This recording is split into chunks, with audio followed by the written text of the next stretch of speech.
Ngiyi inkuru nziza ku banyeshuri bose biga mu Rwanda by'umwihariko abiga primaire, torokomo ndetse na A-level. Ni itangazo NESA imaze gutangaza aka kanya rikaba rireba ababyeyi ndetse n'abadiregiteri, abarezi by'umwihariko muri rusange. Ni itangazo NESA imaze gushira hanze yibanaga ku ngingo eshatu z'ingenzi arizo amatariki y'ibizamini cyangwa se igihe abanyeshuri bazatangirira examini z'igihembwe cya mbere muri uyu mwaka wa 2025. Iyo ni ingingo ya natwe turubuze kuganiraho. Ingingo ya kabiri NESA yaganiriwe natwe turubuze kuganiraho ni ingingo irebana na gahunda nzamura bushobozi y'umunyeshuri by'umwihariko, ndetse ingingo ya gatatu ni ingingo irebana n'igihe amatariki cyangwa se abanyeshuri igihe bazafungira kino gihembwe cya mbere cya 2025 by'umwihariko abanyeshuri bagenda nyine muri grande vacances cyangwa se mu kiruhuko kimwe kimara ibyumweru bibiri. Nizo ngingo eshatu turubuze kuganiraho muri iyi video, ndetse nazo NESA yabashije nyine kuganiraho inatangaza. Ndagusabye nimba uri umubyeyi uri kubona rugambiro ugeze kuri channel yacu kandi subscribe kugira ubashe gusobanukirwa byinshi muri iyi video, ndetse no kugira ujye ukomeza kubona n'izindi video tubakorera umunsi ku munsi gatanu kuri gatanu. Ariko nimba uri umunyeshuri nawe iyi video ntugende utayirebye kugira ngo ubashe gusobanukirwa byinshi NESA yabashije gutangaza ndetse binakugeneye cyangwa se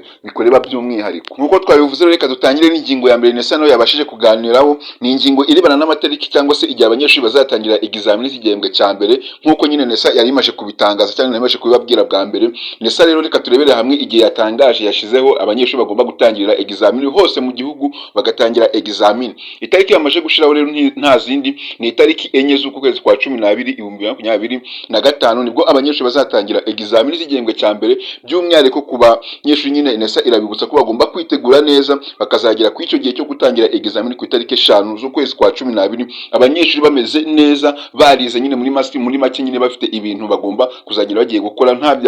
bintu byo kugenda umunyeshuri ugasanga atangiye kwiga muri examini kandi nyamara afite igihe kirekire cyangwa se afite umwanya wo kuba yarize mu ntuze nyine mbere yuko examini zitangira. NESA reka bishishikariza abanyeshuri bose gukomeza nyine biga bahatana kugeza izo tariki 5 zigeze abana bagatangira examini. Umwana yarize neza muri make, muri rusange nyine afite ibintu byinshi azi mu mutwe. Ariko nanone NESA ikibutsa abarimu bose ko bagomba kugera ku itariki 29 z'ukwezi kwa 11 bararangije gutegura examini zose kandi baramaje kuzirometera abayobozi b'ibigo cyangwa se abadosi nyine b'ibigo kugira ngo babashe kumenya ko izo examini bateguye zifite umutekano wizewe kandi by'umwihariko nyine ziri mu maboko mazima. Ngira ngo NESA yakomeje kugenda inashishikariza abarimu ibabwira ko bagomba gutegura nyine mu buryo yababwiye bagomba kuzajya bateguramo examini. Ngira ngo murabizi ko kugeza kuri ubu ngubu NESA yahinduye uko abanyeshuri bazajya bakora examini,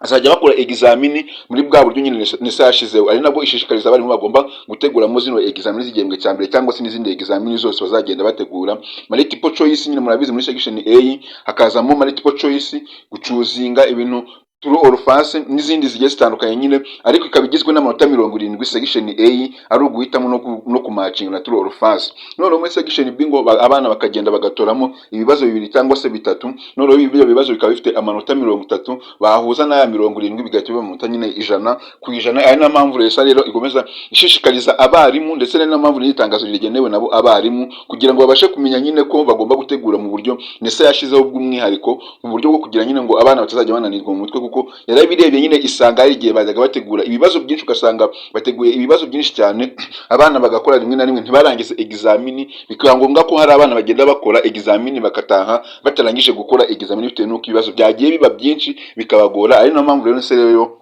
yashyizeho buno buryo bwa true or false kugira ngo bworohereze abana mu by'ukuri, ariko nabo bagombe kujya biga neza cyane babishyizeho umutima kugira ngo babashe gutsinda neza by'umwihariko. Tugiye ku ngingo ya kabiri rero NESA yabashije kuganiraho cyangwa se yabashije kuvugaho nabyo ishira hanze iri tangazo. Ni ingingo ngira ngo abantu benshi mumaze kumenyera, ni ingingo ntago ari ingingo yavuba ahangaha kuko byo bimaze igihe bikorwa tense abantu benshi banabizi. Ni ingingo nyine ya kabiri yavugaga kuri gahunda nzamura bushobozi y'umunyeshuri by'umwihariko. Ngira ngo iyi gahunda abantu benshi murayizi mumaje no kuyimenyera, aho abanyeshuri bagenda kwiga muri za grande vacances cyangwa se mu gifungo kugira ngo nyine babashe gusubiramo mu masomo ibyo bize cyangwa se batumvishije neza, bagiye babibaza abarimu neza, babibasobanuriye neza kugira ngo bazaze byibuze gufungura ikindi gihembwe abana bameze neza, ibintu batumvishe mu gihembwe cyashize bazaze gutangira examini cyangwa se bazaze gutangira ikindi gihembwe cya kabiri abana bameze neza, baramenye bya bintu batigeze bamenya muri cya gihembwe cya mbere. Ari no mpamvu NESA rero ikomeza gushishikariza abadirekiteri b'ibigo by'umwihariko ndetse n'abarimu iyi gahunda kuyishyiramo imbaraga kugira ngo abana bose bajye bamenya ko abana baje kwiga muri grande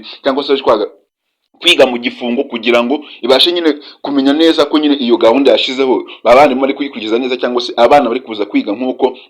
bisabwa ngira ngo umuntu anabizi imbere kugira ngo umuntu amenye ko nesa nyine hari ikintu yazamuye cyangwa se iyi gahunda nzamura bushobozi y'umwana ko yayishyizeho imbaraga nyine zifite ubukomezi. Ngira ngo umuntu abizi imbere bageraga kwiga bagataha saa sita nyine zuzuye, ariko kugeza kuri ubu ngubu byarahindutse, basigaye banarira ku ishuri, aho abana basigaye bataha saa cyenda kugira ngo babashe kwiga neza, kandi abana bakarya, bamara kurya rero bahita bongera bagasubira mu masomo bakiga, abana bakageza saa cyenda nibwo bataha. Ari niyo mpamvu Nesa ikomeza ishishikariza n'ababyeyi by'umwihariko babona abana bafunze, noneho mu gifungo ukajya kubona nibwo babonye ba bana batangiye kubajyana mu mirimo, kandi abo bana n'ubundi bagomba gufasha nyine, bagomba gufasha ababyeyi, ariko bakajya bafata igihe kinini bakagenda kwiga muri iyo gahunda nzamura bushobozi y'umwana, cyangwa se abana nyine bakagenda kwiga kugira ngo babashe gusobanukirwa byinshi, kuko hari ibintu bigira mu gifungo batigeze biga mu ntuze mu gihe bari kwiga, ariko mu gifungo ho bakabyiga nyine bakabasha kuba babimenya by'umwihariko. Niyo mpamvu mu by'ukuri rero Nesa ikomeje ishishikariza abo babyeyi, abo bana ndetse n'abadiregiteri kugira ngo iyi gahunda nzamura bushobozi ikomeze kugenda neza, ndetse banabashe kuyikoza by'umwihariko muri rusange. Mu ngingo ya gatatu twari twavuze ko turi buze kuganira ku matariki igihe abanyeshuri bazafungira igihembwe cya mbere by'umwihariko muri uyu mwaka wa 2025. Ni nabwo Nesa rero yamaje gushyira amatariki hanze y'igihe rero abanyeshuri bagomba kuzafungira iki gihembwe cya mbere cy'amasomo y'ibihumbi 2025 by'umwihariko. Amatariki yo Nesa yabashije gushyiraho cyangwa se yatangaje ni itariki 19 z'ukwezi kwa 12 muri uwo mwaka nyine none 2025 nibwo abanyeshuri bazaba bafunze kino gihembwe cya mbere, ndetse inashishikariza ababyeyi babo cyangwa se abanyeshuri, ababyeyi baba bafite abanyeshuri biga muri za boarding gutangira kubohereza amafaranga hakiri kare kugira ngo abana babashe kwitegura urugendo neza, kugira ngo batazagira mu gihe cyo kuba barangiza examini umwana atarabona amafaranga, kuko hari igihe ababyeyi banegirije mu kijyanye no kureza amafaranga y'amatiki abana babo biga za boarding, ugasanga umwana bari kumwohereza itiki ku munsi wo gufungiraho cyangwa se ku munsi bari butahireho. Nesa rikomeza yishishikariza ababyeyi muri rusange kohereza amafaranga mbere kugira ngo bajye bayahereza abantu materi no bagende kubashakira imodoka hakiri kare,